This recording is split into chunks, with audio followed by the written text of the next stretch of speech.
ایسی شکایتیں کم ہو گئی ہیں، لیکن ہیں ابھی تک، اور اس فضا میں یہ بہت ہی زیادہ تکلیف دیتی ہے۔ پہلے بھی دیتی تھی، لیکن اب تو بہت ہی زیادہ حیرت ہوتی ہے کہ یہ دن ہیں کوئی احمدیوں کے آپس میں لڑنے کے یا بدمعاملگیاں کرنے کے؟ آپس میں معاملات درست کرو، اپنے خدا کے ساتھ معاملے درست کرو، تقوی سے کام لو۔ بعض نیکیاں بعض دنوں میں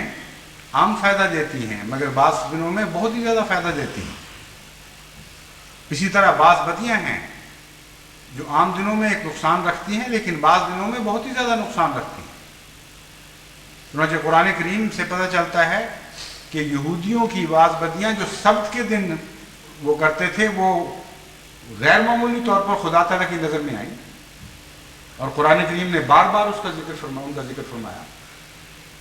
کہ سبت کا دن جو خاص عبادت کا دن تھا، اس میں وہ لوگ ان بدیوں میں ملوث ہوتے تھے۔ تو بعض زمانے ہوتے ہیں وہ بھی یہی تقدس اختیار کر جاتے ہیں، جیسے سبت کا تقدس تھا کسی زمانے میں، یا جمعہ کا تقدس ہے۔ ان زمانوں میں خصوصی احتیاط کی ضرورت ہے۔ عام حالات میں بھی معاملات کو خوش اسلوبی سے نبھانا اور صاف ستھرا رکھنا ایک مومن کا خاصہ ہونا چاہیے، لیکن ان حالات میں بدمعاملگیاں تو بہت ہی زیادہ تکلیف دہ صورت پیدا کر دیتی ہیں۔ پھر معاشرے کے اندر جو دکھ ہیں میاں بیوی کے تعلقات میں یا بچوں کے اور ماں باپ کے تعلقات میں، وہ بھی اس لائق ہیں کہ ان کی طرح جماعت خصوصی توجہ دے۔ بہت سی شکایات ایسی ملتی ہیں، بعض ماؤں کی طرف سے ہیں، بعض باپوں کی طرف سے ہیں، اپنے بچوں کے متعلق یا اپنے بہو بیٹیوں کے متعلق۔ اسی طرح برعکس معاملہ ہے کہ بیوی کی خاوند کے خلاف شکایت ہے، خاوند کی بیوی کے خلاف شکایت ہے، اور ان سب معاملوں میں کچھ نہ کچھ کجی پائی جاتی ہے۔ اکثر تو میں نے دیکھا ہے کہ شادی کا معاملہ جب طے ہو رہا ہوتا ہے، ساری خرابیوں کا بیج اس وقت بو دیا جاتا ہے۔ اکثر شکایتوں میں یہ بات نظر آتی ہے کہ جب شادی ہوئی تھی تو ہمیں یہ بتایا گیا تھا اور اب یہ نکلا۔ کبھی بیوی شکایت کرتی ہے، کبھی خاوند یہ شکایت کرتا ہے کہ فلاں بیماری ہم سے چھپائی گئی، اب جب یہ گھر آئی تو پتہ لگا کہ اس بیماری میں ملوث ہے، اور یہ ایسی چیز ہے جو میری طبیعت اس کو برداشت نہیں کر سکتی، میں کیا کر سکتا ہوں۔ بعض دفعہ بتایا جاتا ہے کہ یہ کہا گیا تھا کہ یہ مالی لحاظ سے یہ حیثیت رکھتا ہے، اور بڑے سبز باغ دکھائے گئے تھے، جب ہم نے شادی کر لی تو پتہ چلا کہ بالکل برعکس قصہ ہے۔ تو ایسے معاملات بھی ہیں جس کی وجہ سے بہت سے گھر دکھوں کا گہوارہ بن گئے ہیں، اور بعض بچیاں ہیں بیچاری، ان کی زندگی اس طرح کٹ رہی ہے کہ ایک بچہ یا ایک بیٹی ہے، وہی ان کی امیدیں ہیں، وہی ان کی زندگی کا سرمایہ ہے، وہی ان کا بالآخر دلداری کا کوئی سہارا ہے، اور باپ ہیں جو اس معاملے میں بھی ان کو دکھ دینے سے باز ہی نہیں آ رہے، مسلسل تکلیف دیتے چلے جا رہے ہیں بچے کے ذریعے۔ حالانکہ قرآن کریم نے بالکل صاف طور پر یہ فرمایا ہے کہ کوئی والدین میں سے ایسا نہ ہو جس کو اس کے بیٹے کی طرف سے، بچے کی طرف سے تکلیف دی جائے۔ بچے کی طرف سے تکلیف ایک بہت ہی زیادہ گہرا زخم ڈالنے والی تکلیف ہے، گہرا زخم لگانے والی تکلیف ہے، اس لیے اس کی احتیاط کرنی چاہیے۔ میں نے دیکھا ہے بعض خاوند جو بیویوں سے علیحدہ ہو جاتے ہیں، وہ شادیاں بھی کر لیتے ہیں دوسری، ان کی اولاد بھی ہو جاتی ہے، لیکن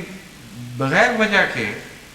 محض اس لیے کہ وہ سمجھتے ہیں کہ یہاں قانون ہمیں حق دیتا ہے، وہ اصرار کر کے تکلیف دے کر بیوی سے بچوں کو علیحدہ کرتے ہیں، یا ماں سے کہنا چاہیے بچوں کو علیحدہ کرتے ہیں۔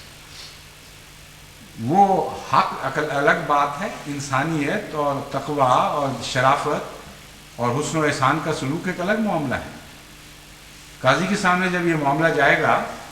تو بعض دفعہ قاضی مجبور ہوگا قانوناً یہ فیصلہ دینے پر، لیکن صرف انصاف کا معاملہ تو کوئی چیز نہیں ہے۔ قرآن کریم انصاف پر کہاں ٹھہرتا ہے؟ قرآن کریم تو اس کو انصاف کے مضمون سے نکل کر حسن و احسان کے مضمون میں داخل کر دیتا ہے معاشرے کو۔ قرآن کریم تو حسن و احسان کے مضمون سے آگے قدم بڑھا کر اطاع ذی القربیٰ کے مضمون میں داخل کر دیتا ہے معاشرے کو۔ وہ ساری باتیں بھول جاتے ہیں آپ اس وقت، یہ بھول جاتے ہیں کہ آپ کا ایک مستقبل ہے، آپ کے دل لگانے کے سامان ہیں، آپ کے اور ذرائع ہیں۔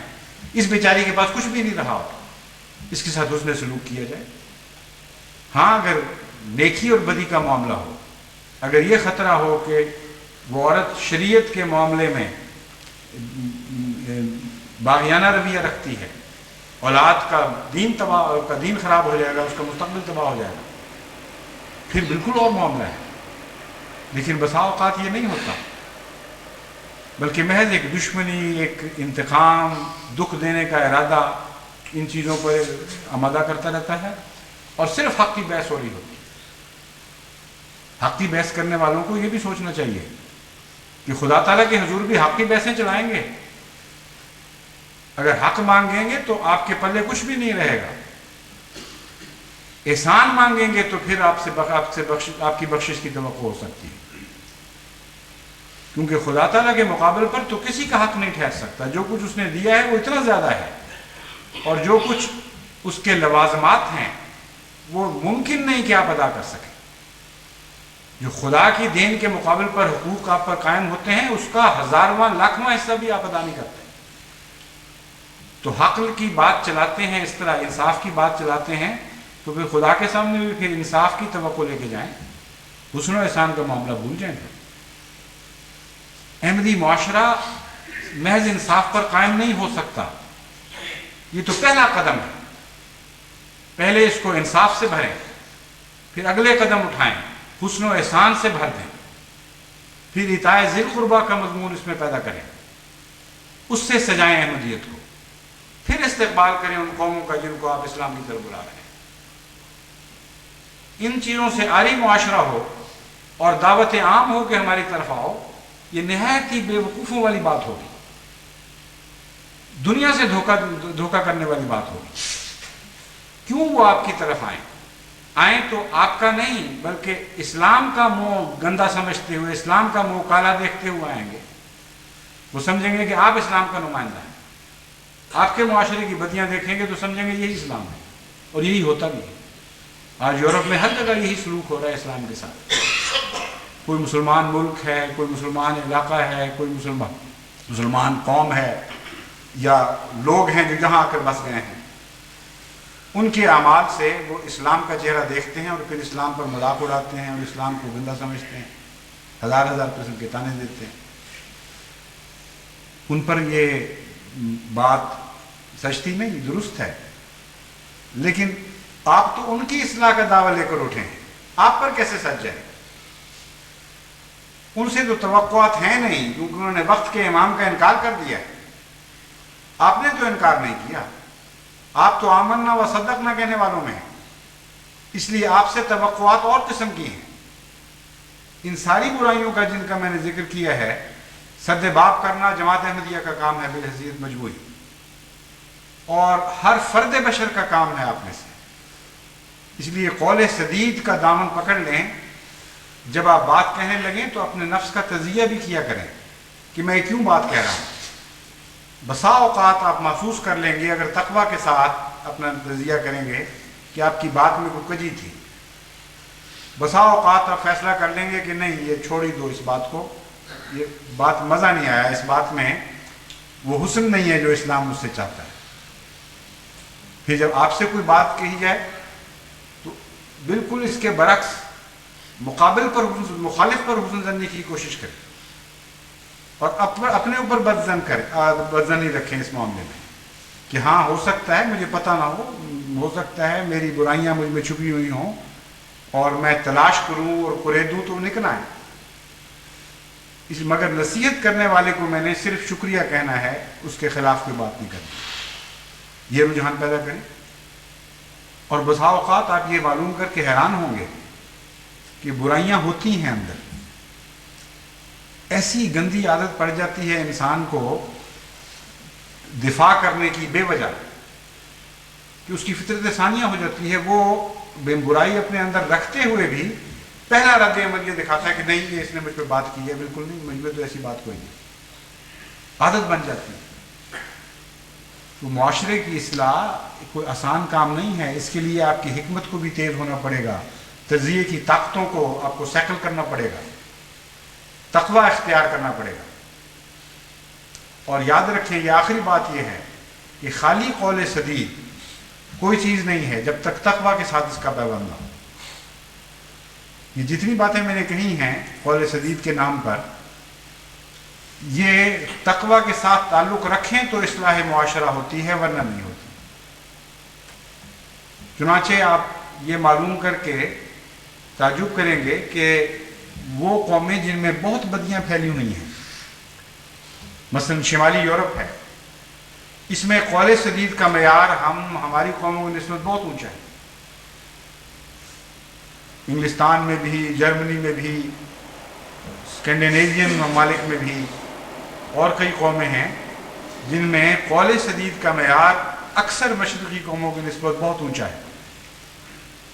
لیکن برائیاں پھر بھی ہیں۔ تو یہ آخری بات ہمیشہ یہ مد نظر رکھیں کہ قول سدید فی ذات ہی برائیاں دور کرنے کا اہل نہیں ہوتا جب تک اس کا تقوی سے پیوند نہ ہو۔ یہ وہ ہتھیار ہے جب تقوی کے ہاتھوں میں آتا ہے، پھر یہ برائیوں کی جڑیں کاٹتا ہے اور حسن کو ابھارتا ہے۔ اور اگر یہ تقوی کے ہاتھ میں نہ ہو تو پھر برائیوں کے اضافے کا بھی موجب بن جایا کرتا ہے۔ وہاں قول سدید کا یہ مطلب ہو جاتا ہے کہ تم اپنے کام سے کام رکھو، میں اپنے کام سے کام رکھوں، یہ برائی مجھے اچھی لگتی ہے، میرا حق ہے، میں اختیار کروں گا۔ یعنی قول سدید رفتہ رفتہ بے حیائی کے لیے استعمال ہونا شروع ہو جاتا ہے۔ وہ کہتے ہیں ٹھیک ہے سارے کرتے ہیں، میں بھی کروں گا، کوئی بات نہیں۔ ایسی عجیب عجیب شکلیں اختیار کر لیتا ہے قول سدید شیطانی قوتوں کے ہاتھ میں کہ حیرت انگیز طور پر یہ حسین ہتھیار برے نتائج پیدا کرنے لگ جاتا ہے۔ جیسے نلائی کی جاتی ہے کھیتوں کی، ایک اچھا زمیندار اسی ہتھیار سے اچھی نلائی کر دیتا ہے، جڑی بوٹیوں کو کاٹ کے باہر اکھاڑ کے باہر پھینک دیتا ہے، اور ایک ناواقف نہ صرف یہ کہ پودے جن کی حفاظت کرنا مقصود ہے ان کو کاٹتا ہے، اور گندی جڑی بوٹیاں اسی طرح رہ جاتی ہیں، بلکہ بعض دفعہ اپنے پاؤں بھی کاٹ لیتا ہے۔ تو قول سدید کا خدا تعالیٰ نے تقوی سے پیوند رکھا ہے، اور اس شرط کے ساتھ اس کو ذریعہ اصلاح بنایا ہے۔ فرمایا یا ایھا الذین آمنوا اتقوا اللہ وقولوا قولا سدیدا، اے وہ لوگوں جو تقوی اختیار کرتے ہو، ہم تمہیں بتاتے ہیں کہ اگر قول سدید کا ہتھیار اپنے ہاتھ میں پکڑ لو گے تو عظیم الشان نتائج پیدا ہوں۔ یصلح لکم اعمالکم، خدا تعالیٰ اس کے نتیجے میں تمہارے اعمال کی اصلاح کرے گا، ویغفر لکم ذنوبکم، اور چونکہ تقوی کا مضمون یہ بتاتا ہے کہ ہر بات جو سیدھی کی جاتی ہے وہ اللہ کی خاطر کی جاتی ہے، اسی لیے میں نے شروع میں ہی آغاز ہی اپنے مضمون خطبے کا اسی بات سے کیا تھا کہ نیتوں میں قول سدید رکھیں اور نیتیں خدا کی طرف لے جائیں، ساری سیدھا نیتوں کا پیوند خدا کے حضور، خدا کے قدموں سے ہو۔ یہی مضمون ہے جو قرآن کریم بیان فرما رہا ہے کہ اے وہ لوگوں جو تقوی رکھتے ہو، جن کی ہر بات خدا کی خاطر ہوتی ہے، جن کی ہر بات اس خوف سے ہوتی ہے کہ خدا ناراض نہ ہو جائے، تم اگر قول سدید اختیار کرو گے تو تم عظیم الشان نتائج تم دیکھو گے کہ معاشرے میں عظیم الشان نتائج پیدا ہو رہے ہیں، لیکن وہ تم نہیں کر رہے ہوگے۔ یصلح لکم اعمالکم، خدا تمہارے اعمال کی اصلاح کر رہا ہو۔ اس میں ایک اور نقطہ بھی ہم پر کھول دیا خدا تعالیٰ نے کہ خدا کے نام پر تقوی اختیار کر کے جو لوگ اصلاح کی کوشش کرتے ہیں ان کے ذہن میں کہیں دور کبھی یہ خیال نہیں آتا کہ ہم نے یہ بات کر دی، ہماری کوششوں سے یہ عظیم الشان تبدیلیاں پیدا ہو۔ ان کو یہی دکھائی دیتا ہے یصلح لکم اعمالکم کہ اللہ ہی ہے جو اصلاح کر رہا ہے، اور چونکہ ان کی انکساری اس مقام پر پہنچی ہوتی ہے، اس لیے امر واقعہ بھی یہی ہے کہ خدا تعالیٰ براہ راست اس بات کا ضامن ہو جاتا ہے کہ ان کے ہر فعل میں برکت پڑے، ان کی ہر نصیحت نیک اثر دکھائے، اور خدا تعالیٰ معاشرے کی اصلاح کا بیڑا خود اٹھا لیتا ہے۔ چنانچہ اس چھوٹی سی آیت میں اس عظیم الشان مضمون کو کس شان کے ساتھ بیان فرما دیا. فرمایا قول سدید تم کرو، اے متقیو قول سدید کا ہتھیار تم اٹھا لو، اور پھل دینے کا وعدہ ہم کرتے ہیں. یصلح لکم اعمالکم ویغفر لکم ذنوبکم، لیکن یصلح لکم اعمالکم کے نتیجے میں ایک حصہ پھر بھی باقی رہ جاتا ہے، یعنی گزشتہ بدیاں، گزشتہ کمزوریوں کا نقصان تو بہرحال پھر بھی ملنا چاہیے. اور انسان کے بس میں یہ تو ہو سکتا ہے اگر وہ کوشش کرے کہ میں کچھ اصلاح کر لوں، لیکن گزشتہ کمزوریوں کے بد نتائج سے وہ قوم کو بچا نہیں سکتا. چنانچہ اللہ تعالیٰ نے اس مضمون کو آگے بڑھایا، فرمایا کہ میں صرف تمہارے نیکی کے نتیجے میں، تمہارے صاف قول کے نتیجے میں، تمہارے تقوی کے نتیجے میں صرف اصلاح کا وعدہ نہیں کرتا، بلکہ میں احسان کا سلوک کروں گا، صرف عدل کا سلوک نہیں کروں گا. یغفر لکم ذنوبکم، خدا تعالیٰ تمہارے گزشتہ گناہ بھی بخش دے گا، تمہاری گزشتہ کمزوریوں کو بھی دور فرما دے گا. اور پھر آگے یہ خوشخبری دی، وَمَن يُطِعِ اللَّهَ وَرَسُولَهُ فَقَدْ فَازَ فَوْزًا عَظِيمًا، اور اگر تم اسی طرح خدا اور اس کے رسول کی اطاعت کرتے چلے جاؤ گے تو اتنی عظیم الشان ترقیات، اتنی عظیم الشان کامیابیاں تمہارے مقدر میں ہیں کہ ان کا تم تصور بھی نہیں کر سکتے. تمہاری نظریں کوہتاں ہیں ان کا اندازہ کرنے سے. عظیم ہیں وہ کامیابیاں. بس میں امید رکھتا ہوں کہ جماعت ان ساری معاشرتی خرابیوں کی طرف توجہ کرے گی، اور جس طرح کہ میں نے بیان کیا ہے تقوی کے ساتھ اللہ کو راضی کرنے کی خاطر، اور کسی پر احسان نہ رکھتے ہوئے، نہ افراد پر نہ جماعت پر، محض اپنی ذات پر احسان کرتے ہوئے خدا کی خوشنودی کی خاطر یہ کام شروع کریں. اور یہ کام ایسا ہے جو محض تنظیموں کا کام نہیں ہے، یہ تو ہر فرد بشر کو کرنا پڑے گا، ہر مرد کو کرنا پڑے گا، ہر عورت کو کرنا پڑے گا، اور ہر بچے کو بھی، جہاں تک اس کے بس میں. اللہ تعالیٰ نے اس کی توفیق عطا فرمائے.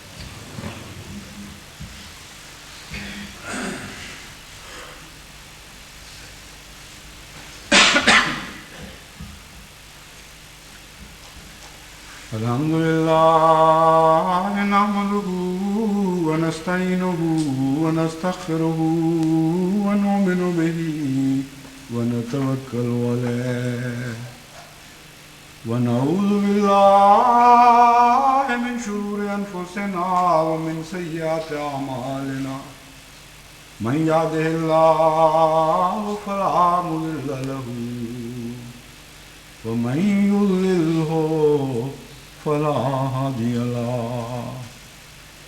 ونشهد أن لا إله إلا الله وحده لا شريك له ونشهد أن محمدا عبده ورسوله. نماز جنازہ کے کچھ اعلان کرنے ہیں.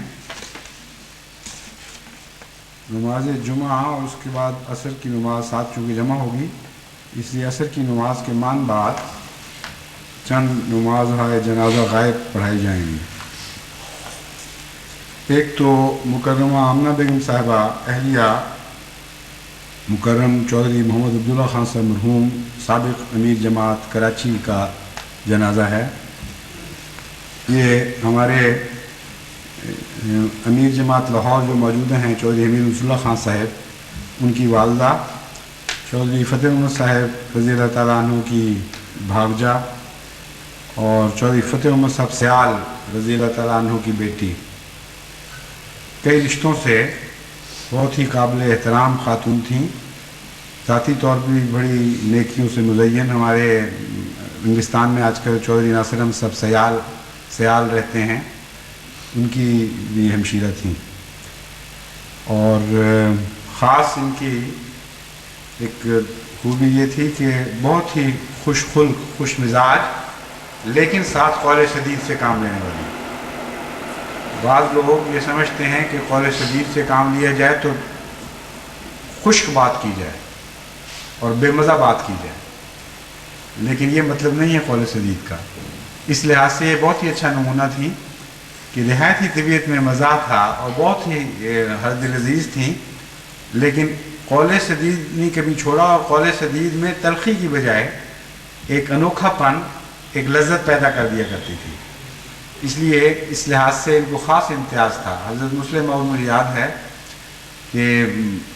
ان کی باتیں بہت سن لیتے تھے، کیونکہ وہ باتیں جو دوسروں کے لیے پہنچانی مشکل ہوتی تھیں یہ سیدھی پہنچاتی ضرور تھیں، باز نہیں آیا کرتی تھیں، لیکن ایسے حسن ادا کے ساتھ کہ حضرت مسلم موعود اس کو ہمیشہ ہنس کر خوشی سے قبول کیا کرتے تھے، خواہ وہ آپ پر ہی تنقید ہو۔ بہرحال بہت ہی نقصان پہنچا اس خاندان کو اوپر تلے۔ پہلے چودھری ظفر اللہ خان صاحب کا وصال ہوا، پھر ان کے چھوٹے بھائی چودھری اسد اللہ خان صاحب کا وصال ہوا، اب آپا آمنہ مرحومہ۔ اللہ تعالیٰ خاندان کو صبر جمیل کی توفیق عطا فرمائے، ان کے درجات بلند فرمائے، اپنے قدموں میں جگہ دے۔